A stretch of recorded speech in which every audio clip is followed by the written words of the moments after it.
Hello friends, welcome to my YouTube channel Technical Video Assam আৰু আজিৰ এইটো ভিডিঅ'ত মই আপোনালোকক দেখুৱাম 14 ছেপ্টেম্বৰত প্ৰকাশিত হোৱা NRC ফাইনেল লিষ্টত আপোনাৰ নাম অথবা আপোনাৰ পৰিয়ালৰ নাম কেনেকৈ চেক কৰিব যাৰ বাবে আপুনি আপোনাৰ মোবাইলৰ ক্ৰোম ব্ৰাউজাৰটো ওপেন কৰি ল'ব আৰু তাত সাৰ্চ বাৰত টাইপ কৰিব nrcassam.nic.in তাৰ পিছত এন্টাৰ কৰি দিব তাৰ পিছত আপুনি এনেকৈ এখন ইন্টাৰফেস দেখা পাব তাত go to NRC official website লিখা থাকিব তাত ক্লিক কৰি দিব আপুনি লিংকৰ যিকোনো এটাত আপুনি ক্লিক কৰি দিয়ক তাৰ পিছত ইয়াত আপোনাৰ ARN এন্টাৰ কৰক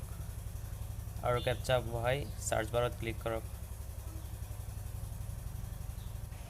বন্ধু-বান্ধৱীসকল আপোনালোকে দেখি আছে মোৰ পৰিয়ালৰ NRC ফাইনেল লিষ্ট আহি গ'ল